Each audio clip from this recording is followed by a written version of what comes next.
sob a tutela da espiritualidade maior, dos mentores espirituais que honram, guardam a casa cega, nós vamos dar início ao nosso culto do Evangelho do Lar, fazendo uma prece simples e espontânea, rogando a Jesus, governador da terra, e a toda essa pleiade de espíritos protetores que nos tutelam, que cuidem de nós, da nossa família, dos nossos companheiros de trabalho, de fé, da nossa casa espírita, da nossa cidade e do nosso planeta Terra.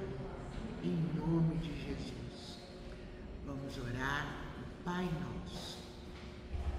nosso que estais nos céus, santificado seja o vosso nome. Venha a nós o vosso reino, seja feita a vossa vontade, assim na terra como no céu. O pão nosso de cada dia nos dai hoje, Senhor.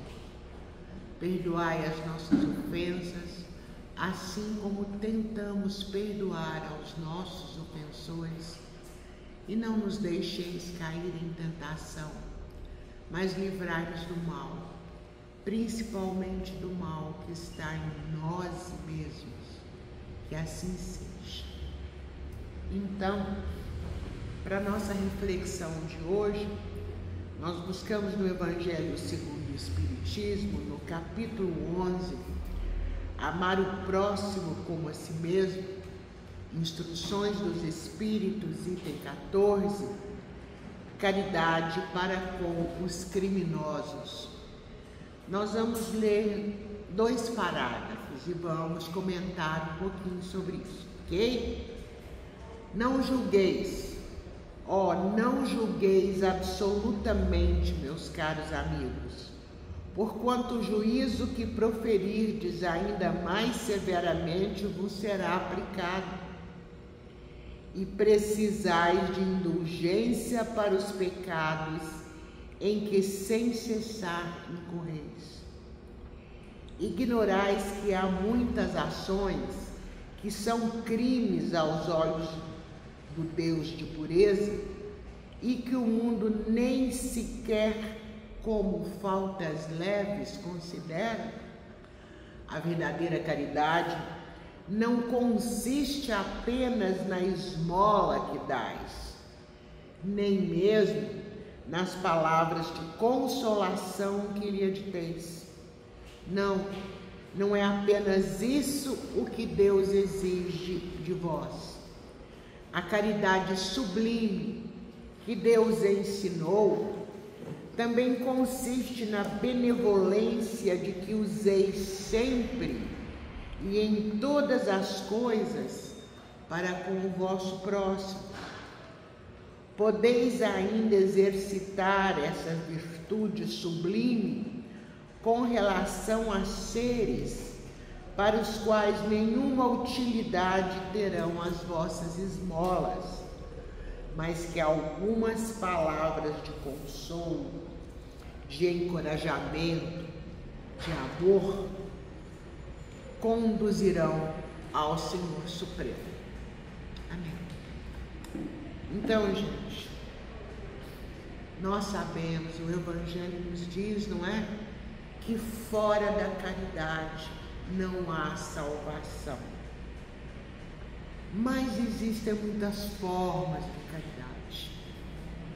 A caridade expressa o amor cristão. E ela não deve estar apenas no fato de doarmos materialmente alguma coisa. Ela não deve estar apenas no fato de conversarmos sobre a palavra da fé. A caridade, ela tem que estar em todos os aspectos da nossa vida. Porque existem inúmeras formas de caridade e ela tem que pautar o nosso dia a dia. Porque é isso que Jesus espera de nós, quando Ele diz: amai a Deus sobre todas as coisas e amai ao próximo como a ti mesmo. Difícil, não é? Difícil demais. Mas a gente pode tentar a prática da caridade.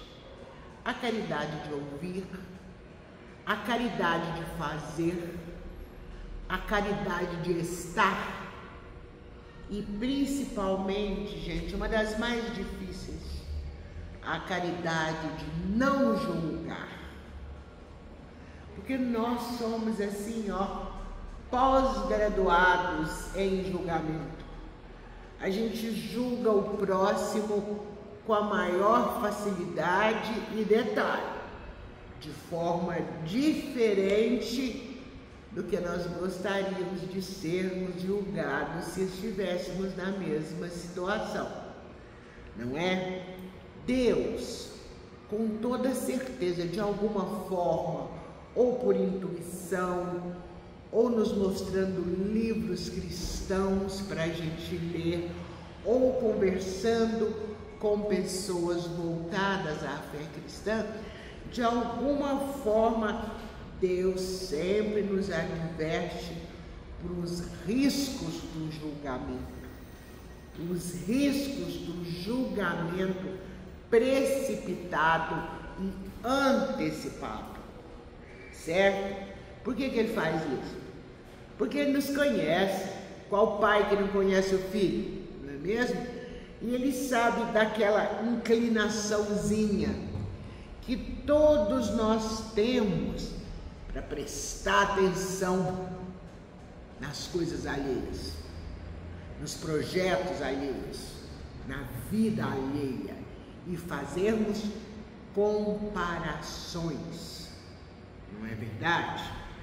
Até tem uma coisa engraçada, minha filha, a Bruna, tem uma música do Roberto Carlos que eu gosto demais, que eu acho linda, chama-se Como Vai Você? E a Bruna odeia, fala: mãe, Deus que me perdoe, isso aí não devia chamar Como Vai Você, não tinha que chamar Melô do Fofoqueiro. Eu falei: por quê? Ela falou: olha a letra dessa música, como vai você? Eu preciso saber da sua vida. Quem precisa saber da vida do outro é fofoqueiro. Eu falo: tá bom. Mas eu estou contando isso aqui só para a gente ter uma noção de como a gente julga as pessoas, de como a gente se interessa pela vida alheia e nem sempre de uma forma positiva. Só que esse trecho aqui do Evangelho, ele se refere especificamente quando nós fazemos um julgamento de pessoas que publicamente cometeram algum delito. Os ditos criminosos, ou as pessoas que estão em desgraça moral, pública, etc. e tal. Quando eu digo pública, não estou querendo dizer para a cidade inteira, para o país inteiro, não. Até só no nosso círculo existem pessoas assim.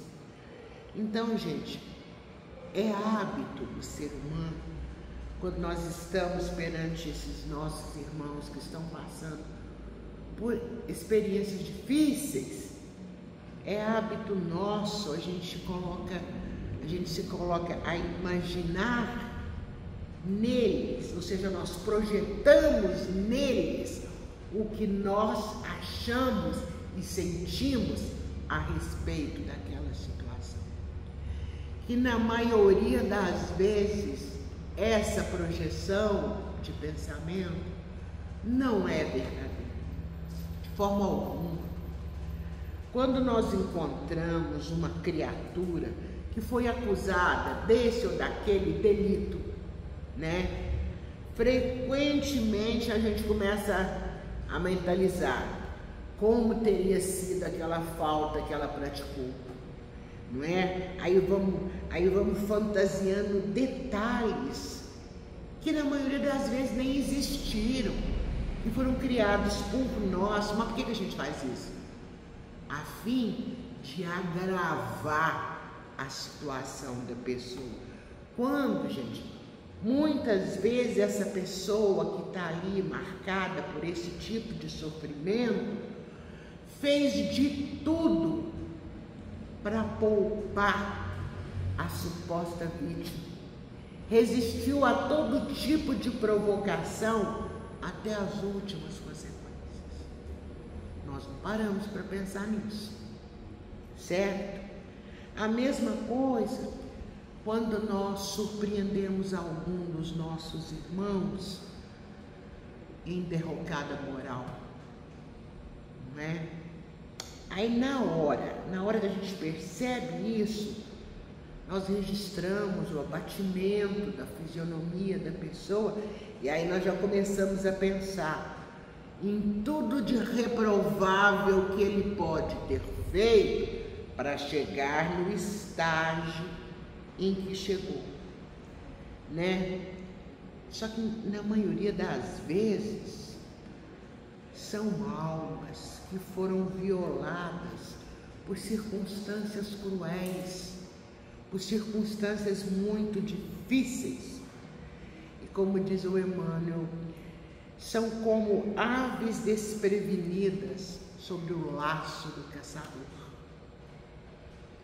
Então, gente, vamos tentar nos abster, vamos tentar não julgar. Por quê? Porque aqueles irmãos que a gente acha que estão em delito, aqueles irmãos que nós achamos que são criminosos, às vezes podem até ser pela lei dos homens, mas pela lei de Deus a história é outra. E Deus não deu a nenhum de nós o diploma de julgador, para nenhum de nós. O que ele fez?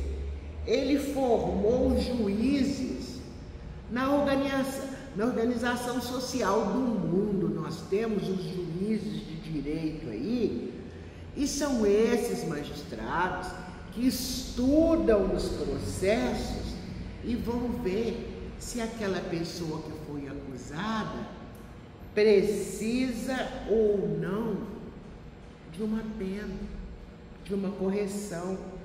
Mas isso não cabe a nós, não, de forma alguma. E depois, gente, nós temos que levar em consideração também os princípios da causa e o efeito. Porque o princípio da causa e efeito não deixa ninguém sem a devida correção. Não só os nossos irmãos publicamente ditos desviados, mas nós também. Porque existem crimes que não são julgados aqui na terra, que não são vistos, que nem são considerados como tal aqui, mas que para a espiritualidade maior são muito sérios, principalmente a maledicência. Porque a maledicência, vulgarmente chamada de fofoca, gente, é capaz de destruir uma pessoa, é capaz de destruir uma família. E muitas vezes nós não ficamos sabendo quem é que causou esse mal a alguém, porque não é crime. Então, vamos nos abster de julgar os nossos irmãos, gente, porque cada um de nós traz em si os resultados das próprias ações, dessa e de outras vidas. E ninguém foge às leis. Que leis são essas? As leis que asseguram a harmonia do universo. Então, todas as vezes que nós estivermos diante de companheiros que consideramos transviados, vamos auxiliá-los da forma que a gente puder, mas auxiliar. Porque onde às vezes a gente não consegue estender braço para apoiar, a gente pode silenciar e podemos orar por eles. Essa é uma grande caridade. A oração, nessa situação, é uma das maiores caridades que nós podemos oferecer, certo? Porque todos nós somos alunos da grande escola da vida aqui na Terra, não é? E vamos considerar o seguinte: toda escola, ela vê o valor dos ensinos que foram passados ali quando, gente? Não é na prova? Não é no exame? Então, a escola da vida também. O que a gente aprende só é testado para nossa evolução espiritual através da prova. E no nosso caso, qual que é a prova? A reencarnação. Quando estamos aqui encarnados, nós podemos e precisamos nos utilizar da palavra caridade em todas as suas formas, até com aqueles que supostamente não a merecem. E caridade também com os nossos próximos, no falar, quando vamos expor as nossas opiniões. Ainda hoje a gente estava conversando num grupo de WhatsApp de advogados, onde tinha algumas colegas nossas que, em função de política, estão num ódio ferrenho e falam coisas muito tristes, de forma muito belicosa. Isso a gente está vendo em tudo quanto é lugar atualmente. O que é que nos cabe nesse momento? Nós que nos dizemos espíritas cristãos, nós que abrimos a boca a todo momento e falamos, nós somos seguidores de Jesus Cristo, como se a gente desse conta. Mas o que nos cabe? Qual que é a caridade que nós podemos fazer neste momento? É a caridade do silêncio, é a caridade de não participar do jogo de opiniões que não leva a local algum, a lugar nenhum, e ainda pode causar danos emocionais muito sérios, dependendo de quem é afetado por isso, porque nós não sabemos o que se passa na cabeça do nosso próximo, nós não sabemos qual que é a situação psíquica e emocional dele. Então nós temos que ter esse cuidado, e esse cuidado é também caridade. E essa caridade que a gente deve tentar ter com nossos irmãos em desvio real, de crimes reais, ou com os nossos irmãos exacerbados, com os nossos irmãos capazes de, às vezes, transmudar uma situação em outra totalmente diferente, capazes de maldades que podem afetar a todos. Vamos ter a caridade do silêncio. É como Emmanuel disse, se não podemos apoiar, nós podemos pelo menos orar e ficar em silêncio. Tem uma historinha do Chico Xavier muito interessante. Eu pensei, Chico foi um espírito de escola, claro que foi, mas ele era humano também, né? Está lá no livro Lindos Casos de Chico Xavier, do Ramiro Gama. Eu adoro contar a historinha desse livro. Gente, quem tiver a oportunidade de ler, é um livro muito interessante, só conta histórias da vida do Chico. Chama Lindos Casos de Chico Xavier. Não é um livro psicografado. Foi um amigo dele, o Ramiro Gama, que conviveu com ele durante muito tempo, e via o que acontecia e foi anotando as histórias. Então tem uma que chama-se As Aparências Enganam. O que aconteceu? Isso ainda foi quando ele morava lá em Pedro Leopoldo, eu não tinha vindo para Uberaba ainda não. Que alguns companheiros conversavam lá na porta do centro, mas conversavam furiosamente sobre um certo político, né? E a coisa devia ser assim, porque tinha que ter sido de outro jeito, o homem era perversidade em pessoa, ele prometeu isso e fez aquilo, e por aí vai.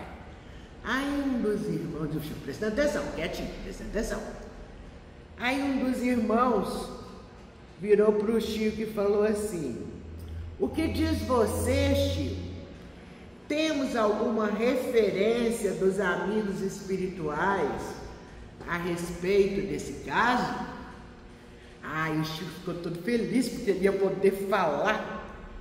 Mas justamente no momento em que ele ia emitir a opinião dele, ele ouviu a voz do Emmanuel assim no ouvido dele dizendo assim: cala a boca, você não tem nada com isso. E aí o Chico ficou todo ruborizado, todo assustado, envergonhado, né, com aquilo, e ele não conseguia nem responder o que os irmãos estavam perguntando, de tão envergonhado que ele ficou da sua própria postura. É humano, não é mesmo? Aí algum deles lá falou que ele devia estar passando mal, que ele não estava bem. Aí o rodearam assim em oração e começaram a dar passes nele. E aí ele melhorou e a reunião acabou. E não foram poucas as pessoas que acharam estranho o que aconteceu com ele. E assim, a meia voz, né, a boca pequena, falavam assim para o Chico, coitado, ele estava francamente parecendo um pobre obsidiado, né? Mas o fato é que a sombra da maledicência não havia perturbado o espírito do Chico Xavier e, consequentemente, não lhe prejudicou o clima de elevação, que era fruto do jejum e da oração em que ele vivia e sempre viveu. Então esse, gente, é um caso digno de ser seguido por todos nós, para que nós tenhamos um dia vitorioso, como? Policiando o que sai da nossa boca. Pena que nem todos temos o Emmanuel para gritar no nosso ouvido: cala a boca, você não tem nada a ver com isso. Mas sabendo que ele fez isso com o Chico, gente, nós também sabemos que a gente muitas vezes tem que ficar calado, não é? Porque é o que a gente estava falando agora mesmo, às vezes a palavra não constrói, às vezes uma palavra destrói, e muitas vezes destrói aquele que já está um pouco destruído. E não existe aquele provérbio que o povo costuma falar, aquela coisa: ah, eu falei, mas eu retiro o que eu disse. Retira não. Quando a gente diz alguma coisa, você não retira porque já foi para o universo, a Deus. Não volta, certinho? Então, gente, vamos lembrar desse tipo de caridade. E vamos obedecer às diretrizes de Jesus Cristo, porque todo mundo obedece a alguém ou obedece a alguma coisa, disso a gente não tem dúvida de jeito nenhum. Aí vamos pensar, nós vamos obedecer a quê? Nós vamos obedecer às vaidades humanas, às opiniões alheias, ou nós vamos seguir o conselho do nosso divino Mestre Jesus Cristo? Somente, gente, quando nós entendermos em tudo que os ensinamentos vivos de Jesus podem estar sendo vistos e praticados por nós a toda hora e a todo momento. Qual que é o principal ensinamento? Fora da caridade não há salvação. Então vamos nos lembrar das várias espécies de caridade, porque só quando nós entendermos isso é que nós vamos quebrar a escravidão do mundo vamos ter o quê? A libertação eterna e a nossa evolução espiritual. Amém?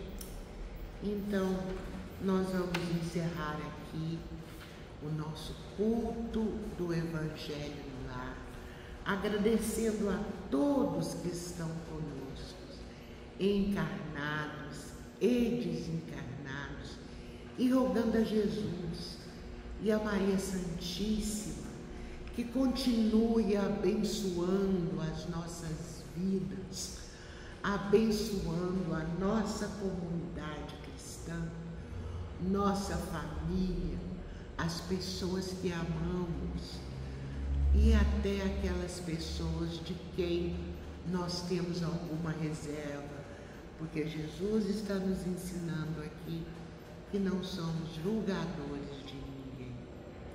Vamos pedir também a espiritualidade maior que cuide do nosso planeta Terra, especialmente da cidade do Rio de Janeiro, que nesse momento está sendo palco de uma barbárie, de violência, que já causou mais de 60 mortes, independente de saber se eram almas honestas ou almas criminosas. Eram todos criaturas de Jesus. Então vamos orar por eles também e vamos terminar. Nós iniciamos o nosso culto com o Pai Nosso e vamos terminar com a Ave Maria. Ave Maria, cheia de graça, o Senhor é convosco. Bendita sois vós entre as mulheres, e bendito é o fruto do vosso ventre, Jesus. Santa Maria, Mãe de Jesus, rogai por nós, trabalhadores, agora e na hora de nossa passagem, que assim seja. Gratidão.